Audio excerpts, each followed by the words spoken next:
विद्यार्थी मित्रांनो, स्वागत आहे तुमचं आजच्या या व्हिडिओ लेक्चरमध्ये. मागील व्हिडिओ लेक्चरमध्ये आपण काही एक्झाम्पल्स सोल्युशन या चॅप्टरवरची पाहिलेली आहेत. राहिलेली एक्झाम्पल्स आपण आजच्या व्हिडिओ लेक्चरमध्ये पाहणार आहोत. मी माझी ओळख सांगते.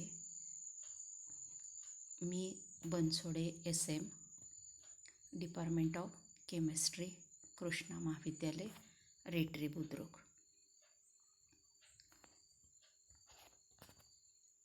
तर पाहूयात आपण एक्झाम्पल्स. मागील लेक्चरमध्ये पण आपण पाहिलेलं आहे. एक्झाम्पल्स सिंपल असतात, त्यासाठी फॉर्म्युला पाठ असणं आणि प्रत्येक टर्मचं मीनिंग माहीत असणं आवश्यक आहे.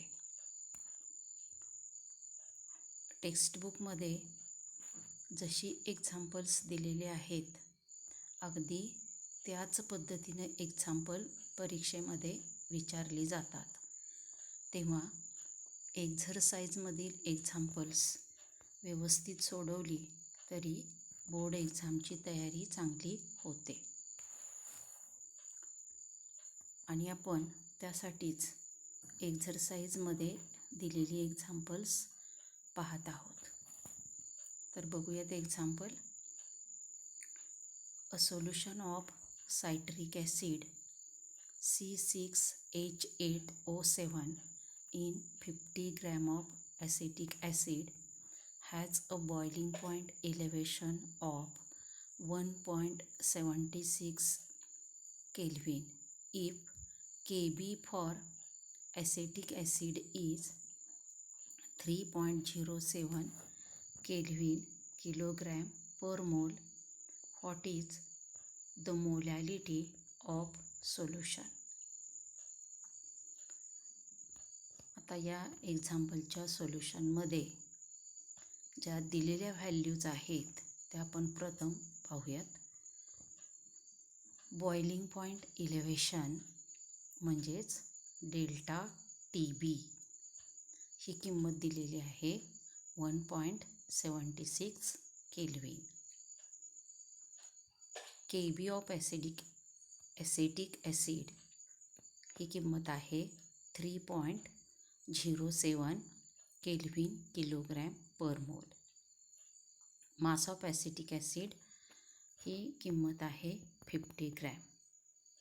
आणि फाइंड आउट करायचं आहे मोलॅलिटी ऑफ द सोल्युशन.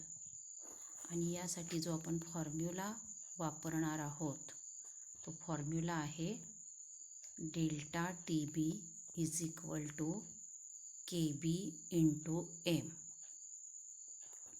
आता या ठिकाणी डेल्टा TB म्हणजे boiling point elevation,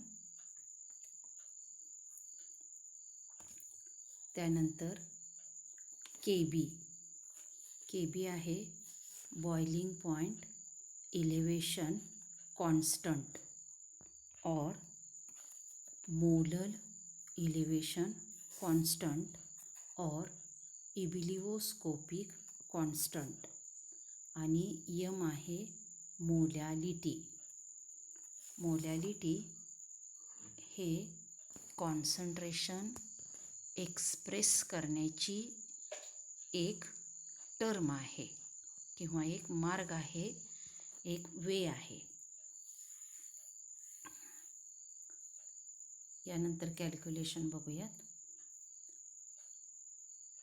using formula and rearranging we get M is equal to delta TB upon KB. या ठिकाणी डेल्टा TBची किंमत दिलेली आहे 1.76 केल्विन. KBची किंमत दिलेली आहे 3.07 केल्विन किलोग्रॅम पर मोल. आणि हे सॉल्व केल्यानंतर ॲन्सर मिळेल 0.573 मोल पर किलोग्रॅम. आणि म्हणून ह्या एक्झाम्पलचं ॲन्सर आहे the molality of the solution is 0.573 m. Small m that is molality. त्यानंतर आपण बघूयात next example number 5. An aqueous solution of a certain organic compound has a density of 1.063 gram per liter and osmotic pressure of 12.16 atmosphere at 25 degrees Celsius and a freezing point of -1.03 degrees Celsius. What is the molar mass of the compound? या एक्झाम्पलच्या सोल्युशनमध्ये प्रथम आपण दिलेल्या values बघूयात. Given density of a solution is equal to D is equal to 1.063 gram per litre.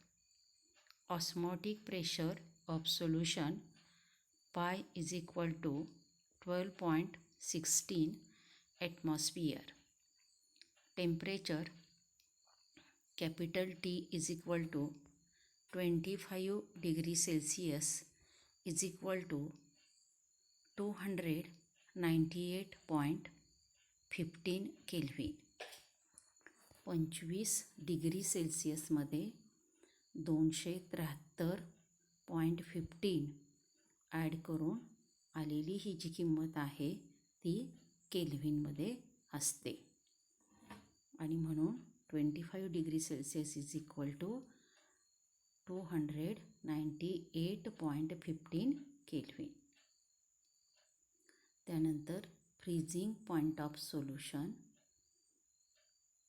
Is equal to TF is equal to -1.03 degree Celsius.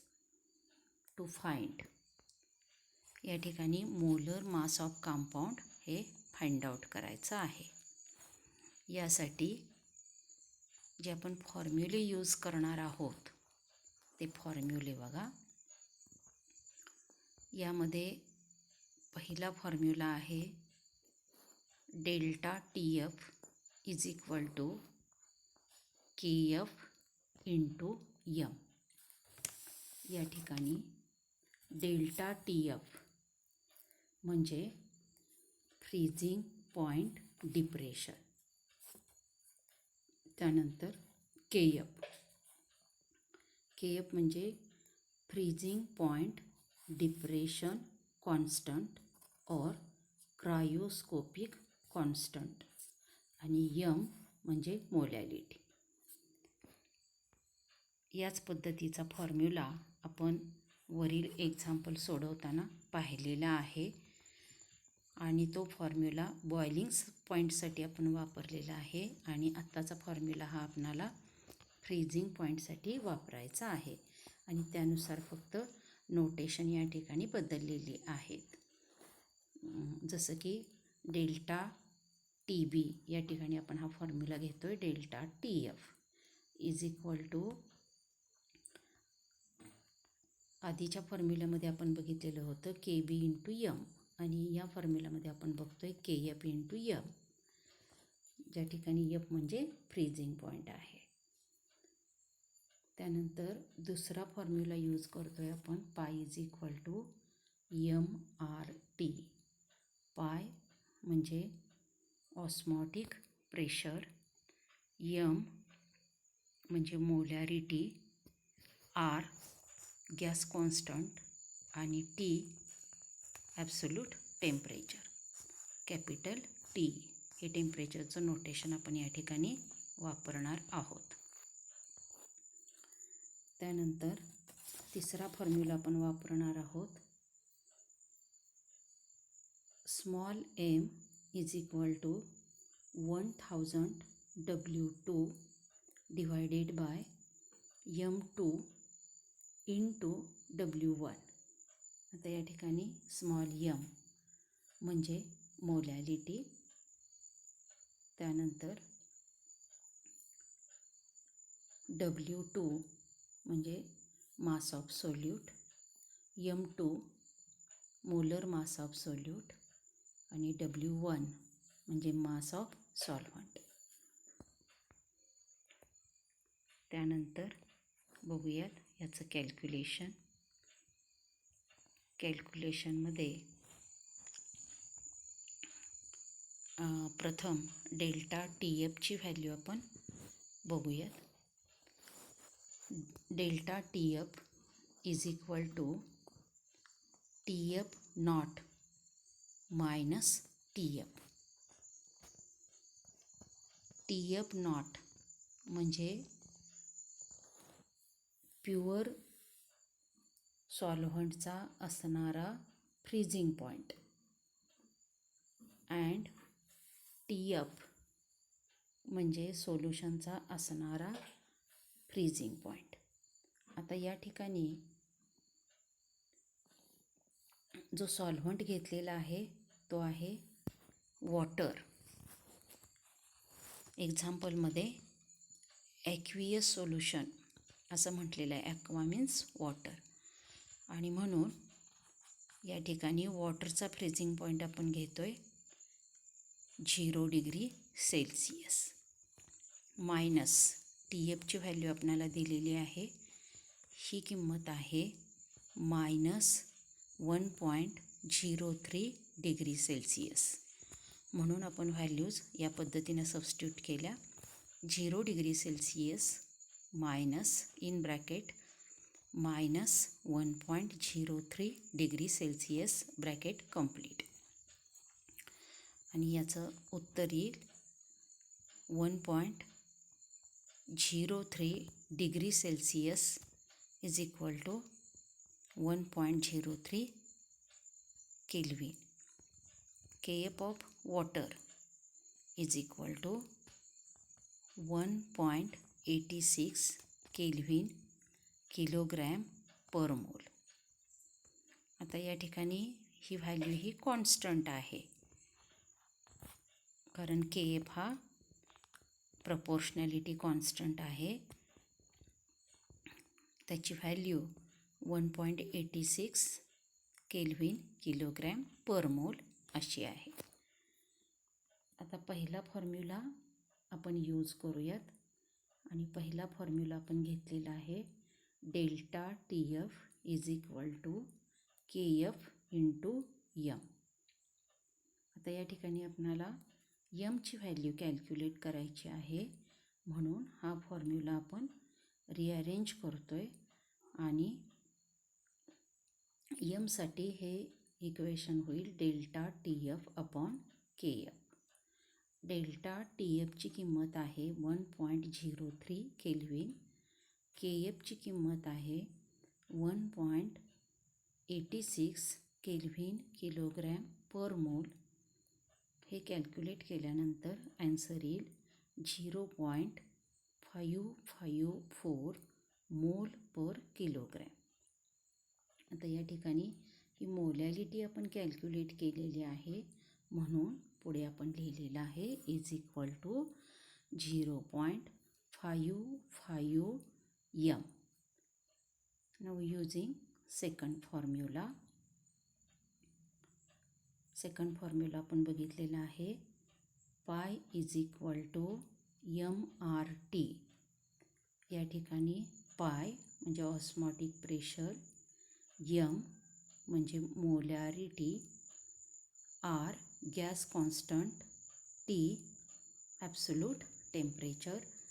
आता या ठिकाणी osmotic pressure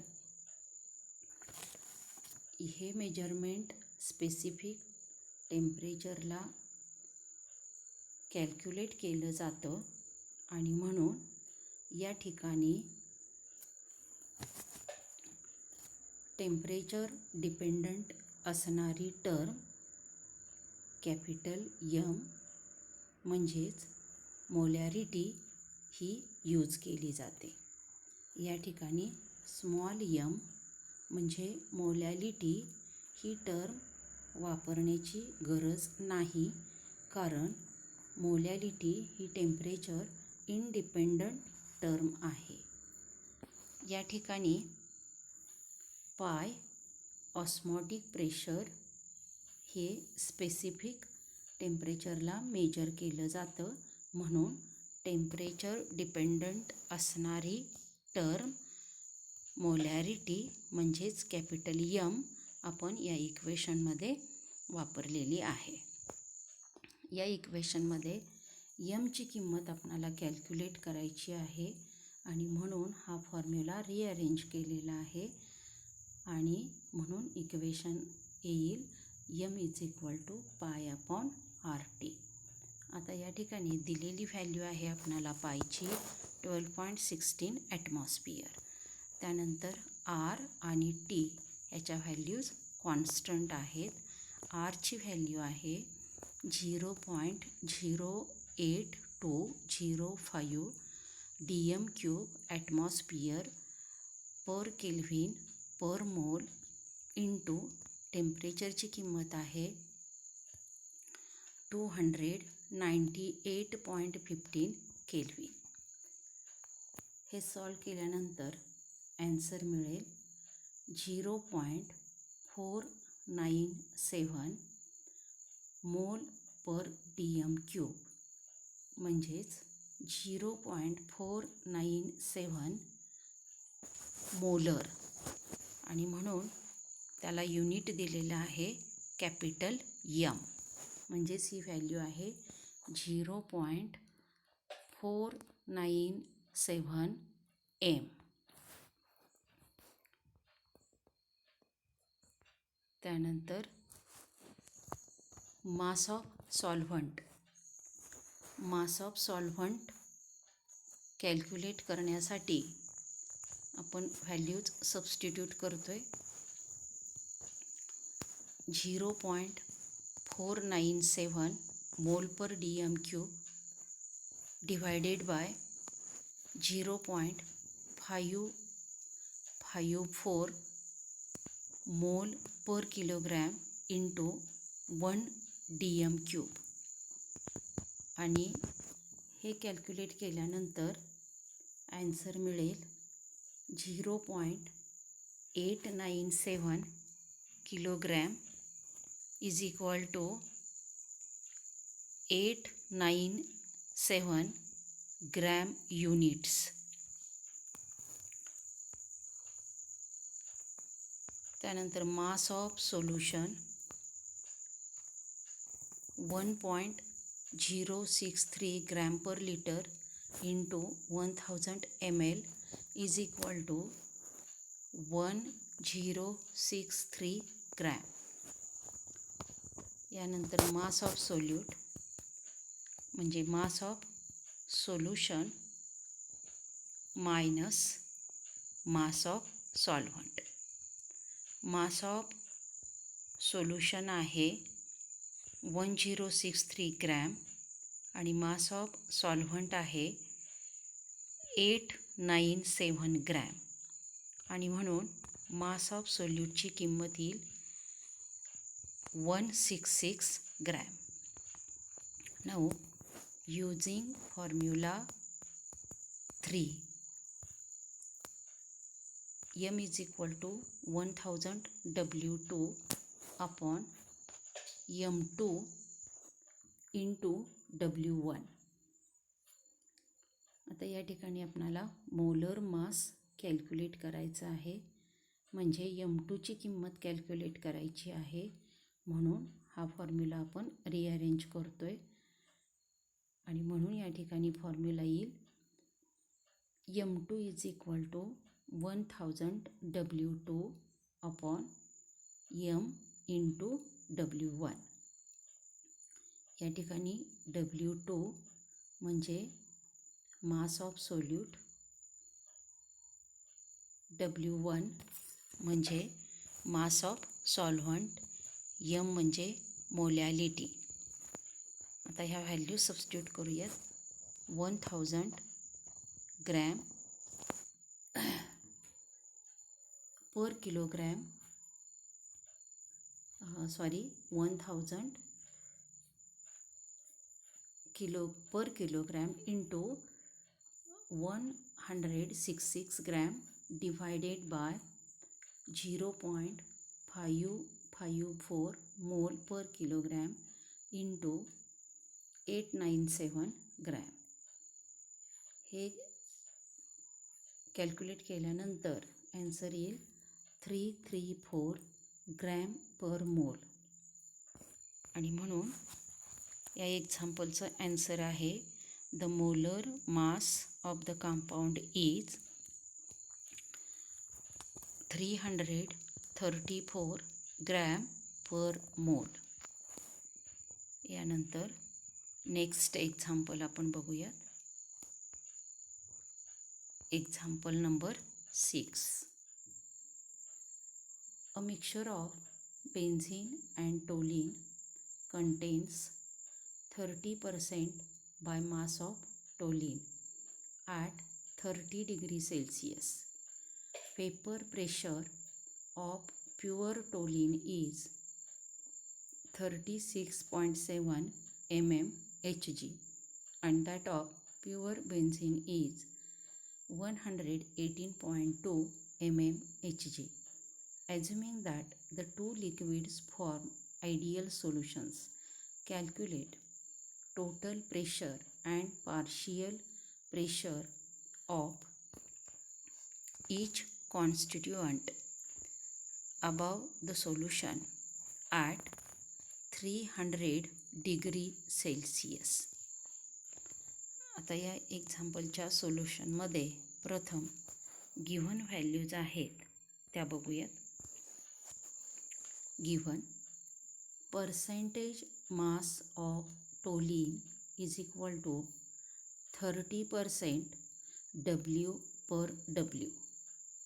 आता या ठिकाणी मास दिलेला आहे म्हणून आपण युनिट घेतलेला आहे W/W. आणि हे पर्सेंटेज मास टोलीनचं दिलेलं आहे आणि ते आहे 30%.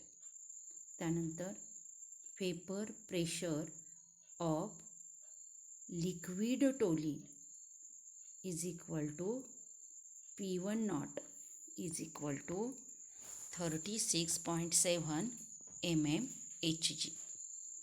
त्यानंतर vapour pressure of liquid benzene that is P2 naught is equal to 118.2 mmHg.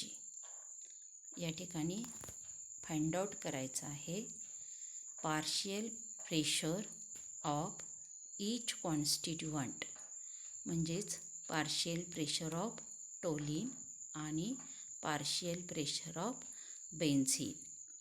आणि त्यानंतर फाइंड आउट करायचं आहे टोटल प्रेशर, म्हणजेच या दोन्ही पार्शियल प्रेशरची बेरीज. या ठिकाणी आपल्याला फॉर्म्युला जो वापरायचा आहे तो पहिल्या ॲन्सरसाठी आपण फॉर्म्युला वापरणार आहोत. म्हणजेच पार्शियल प्रेशर ऑफ ईच कॉन्स्टिट्युअंटसाठी आपण जो फॉर्म्युला वापरणार आहोत तो आहे P1 is equal to P1 naught x1 and P2 is equal to P2 naught into x2. या ठिकाणी P1 म्हणजे partial pressure of टोलीन, P1 naught म्हणजे वेपर प्रेशर ऑफ टोलीन आणि x1 म्हणजे mole fraction of टोलीन.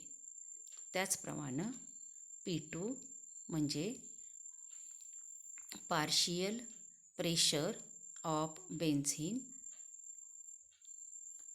P2 naught vapor pressure of benzene into X2. X2 म्हणजे mole fraction of benzene. दुसरा formula आहे P is equal to P1 plus P2. म्हणजे या ठिकाणी P हे टोटल प्रेशर आहे. P1 म्हणजे पार्शियल प्रेशर ऑफ टोलीन आणि P2 म्हणजे पार्शियल प्रेशर ऑफ बेन्झीन. आता यासाठी आपणाला मोलर मास टोलीन आणि बेन्झीनचं कॅल्क्युलेट करावं लागेल. तर कॅल्क्युलेशनमध्ये प्रथम बघूया मोलर मास ऑफ टोलीन. टोलीनचा मोलेक्युलर फॉर्म्युला आहे C7H8. आता या ठिकाणी मोलर मास म्हणजेच ॲटॉमिक मासची बेरीज. आता या ठिकाणी एका कार्बनचं ॲटॉमिक मास आहे 12. असे 7 या ठिकाणी ॲटम्स आहेत, म्हणून 7 गुणिले 12.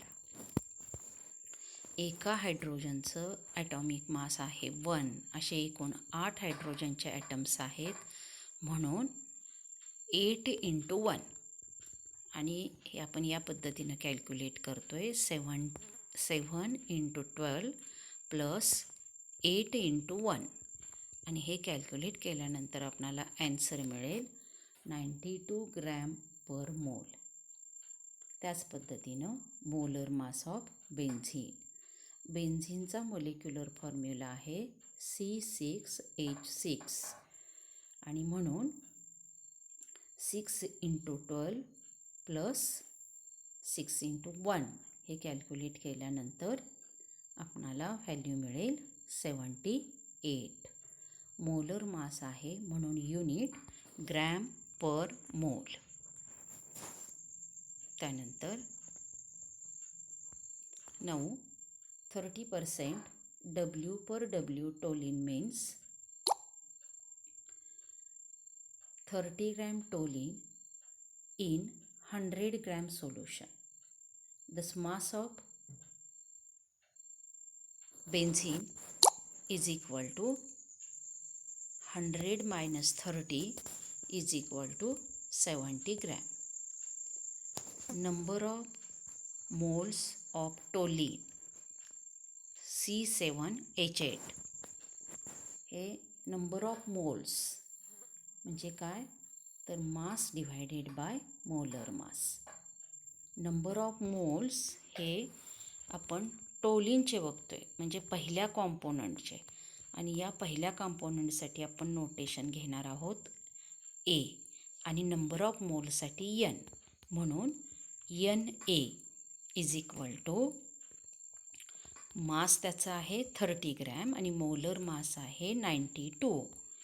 आणि म्हणून 30 gram divided bye 92 mole is equal to 0.326 mole. आता त्याचप्रमाणे बेन्झीनचे नंबर ऑफ मोल्स कॅल्क्युलेट करावे. आणि त्यासाठी number of moles of benzene C6H6 NB is equal to 70 gram divided by 78 mole. या ठिकाणी N म्हणजे नंबर ऑफ मोल आणि B म्हणजे हे आपण नोटेशन दुसऱ्या कंपोनंटसाठी म्हणजे बेन्झीन या कंपोनंटसाठी वापरतो आहे. आणि म्हणून NB is equal to 70 gram divided by 78 mole. हे कॅल्क्युलेट केल्यानंतर आपल्याला व्हॅल्यू मिळेल 0.897 मोल. Total number of moles Na plus NB. आणि म्हणून 0.326 मोल plus 0.897 mole is equal to answer मिळेल 1.223 मोल. मोल फ्रॅक्शन ऑफ टोलीन मोल फ्रॅक्शनसाठी आपण नोटेशन घेतो स्मॉल एक्स. टोलिनचा formula C7H8. हे कॅल्क्युलेट करण्यासाठी आपण फॉर्म्युला वापरणार आहोत Na divided by Na plus Nb is equal to 0.326 divided by 1.223. हे कॅल्क्युलेट केल्यानंतर व्हॅल्यू मिळेल 0.2666. आता या ठिकाणी टोलिनचं मोल फ्रॅक्शन आपण कॅल्क्युलेट केलेलं आहे. आता त्याच पद्धतीनं बेन्झिनचं मोल फ्रॅक्शन कॅल्क्युलेट करण्यासाठी आपण फॉर्म्युला वापरणार आहोत 1 मायनस 0.2666. आता या ठिकाणी बघा आपण 1 मायनस 0.2666 हे घेतलेलं आहे. ते कशा पद्धतीनं घेतलेलं आहे ते बघा. तर या ठिकाणी ह्या दोन्ही कॉम्पोनंटच्या मोल फ्रॅक्शनची बेरीज ही 1 एवढी येते. म्हणजेच मोल फ्रॅक्शन ऑफ टोलिन आणि मोल फ्रॅक्शन ऑफ बेन्झीन या दोन्हींची बेरीज ही 1 असते. आता या ठिकाणी आपणाला टोलिनचं मोल फ्रॅक्शन माहीत आहे आणि दोन्हींची बेरीज 1 आहे. म्हणून बेन्झीनचं मोल फ्रॅक्शन कॅल्क्युलेट करण्यासाठी आपण फॉर्म्युला वापरला 1 मायनस 0.2666 आणि याची व्हॅल्यू आपल्याला मिळेल 0.7334. म्हणजेच 0.7334 हा मोल फ्रॅक्शन बेन्झीनचा आहे. त्यानंतर नाउ यूजिंग फॉर्म्युला फर्स्ट. आता या ठिकाणी आपण पार्शियल प्रेशर कॅल्क्युलेट करणार आहोत आणि पार्शियल प्रेशर प्रथम टोलिनचं आपण कॅल्क्युलेट करणार आहोत आणि हे पार्शियल प्रेशर कॅल्क्युलेट करण्यासाठी आपण फॉर्म्युला वापरतोय PC7H8 is equal to PC7H8 not into XC7H8. म्हणजेच या ठिकाणी vapour pressure of pure toluene आणि मोल फ्रॅक्शन ऑफ टोलिन. आता या व्हॅल्यूज आपण सबस्टिट्यूट करूयात. व्हेपर प्रेशर ऑफ टोलिन ह्याची व्हॅल्यू आपल्याला दिलेली आहे आणि ती व्हॅल्यू आहे 36.7 mmHg इंटू मोल फ्रॅक्शन आपण कॅल्क्युलेट केलेला आहे टोलिनचा 0.2666 आणि हे कॅल्क्युलेट केल्यानंतर ॲन्सर मिळेल 9.78 mmHg म्हणजेच पार्शियल प्रेशर ऑफ टोलिन. त्यानंतर आपण बघूया partial pressure of benzene. Same formula आपण वापरणार आहोत, फक्त टोलिनऐवजी आपण त्या ठिकाणी बेन्झीन घेणार आहोत आणि म्हणून फॉर्म्युला आहे PC6H6 is equal to PC6H6 not into XC6H6. आता या ठिकाणी व्हेपर प्रेशर ऑफ बेन्झीन ही किंमत आपल्याला दिलेली आहे 118.2 mmHg इंटू बेन्झीनचं मोल फ्रॅक्शन आपण कॅल्क्युलेट केलेलं आहे आणि ती व्हॅल्यू आहे 0.7334. हे कॅल्क्युलेट केल्यानंतर आपणाला ॲन्सर मिळेल 86.7 mmHg. यानंतर या एक्झाम्पलसाठी ॲन्सर आहे partial pressure of toluene is equal to 9.78 mmHg. Second answer आहे partial pressure of benzene is equal to 86.7 mmHg. आणि टोटल प्रेशर म्हणजे या दोन प्रेशरची बेरीज आपण वरती जी कॅल्क्युलेट केलेली आहे ती आहे 96.48 mmHg. थँक्यू.